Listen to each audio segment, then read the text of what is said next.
રાણીપુરા ગામમાં ગેરકાયદે માટી ખોદકામનો આક્ષેપ, ગ્રામજનોનો રોષ, ઓવરલોડ ડમ્પરો અટકાવ્યા. ભરૂચ જિલ્લાના આમોદ તાલુકાના રાણીપુરા ગામમાં ગેરકાયદે માટી ખોદકામ અને ઓવરલોડ ડમ્પરોના કારણે ગ્રામજનોમાં ભારે રોષ ફાટી નીકળ્યો છે.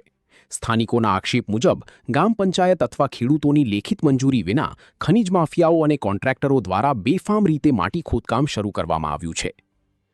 ગ્રામજનોએ જણાવ્યું કે ગામના 10થી 15 ટન ક્ષમતા ધરાવતા રસ્તાઓ પર 40 ટન જેટલા ઓવરલોડ ડમ્પરો દોડાવવામાં આવી રહ્યા છે, જેના કારણે નવા બનેલા રસ્તાઓ અને નાળાઓને ભારે નુકસાન પહોંચ્યું છે.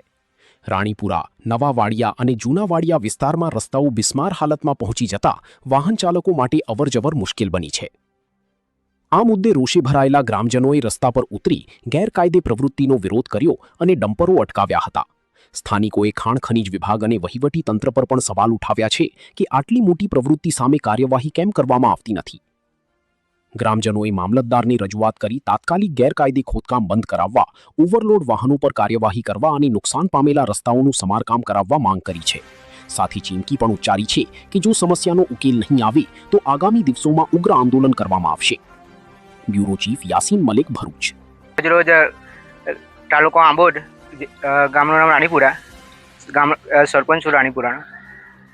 વિવાદિત જગ્યાએ માટી ખોદકામ થાય છે ત્યાં આપણે રાણીપુરામાં ગામ પંચાયતમાં કોઈ પરમિશન લીધેલ નથી અને વાડિયા અને રાણીપુરાને જોડતો રસ્તો એમાં આપણે બહુ મોટો ખાડા પડી ગયેલા છે અને મોટા પ્રમાણમાં આપણે માટીનું ખોદકામ થઈ રહ્યું છે. આજુબાજુના ખેડૂતોની પરમિશન લીધી છે? આજુબાજુના ખેડૂતોની પરમિશન લીધી નથી અને ગ્રામ પંચાયતની પણ પરમિશન લીધી નથી. રોડ રસ્તાઓને કેટલું નુકસાન છે? મોટા પાયે મોટા ખાડા પડી ગયેલા છે. આ રોડ ક્યારે બન્યો? હમણાં હાલમાં જ બનાવેલો હતો. શું તંત્રને તમારી માંગણી છે?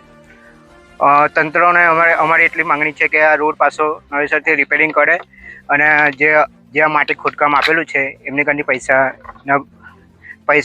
પૈસાને રોડ બનાવી આપે એમ માંગણી છે. ડમ્પરમાં કેટલા લોડિંગ ચાલે છે?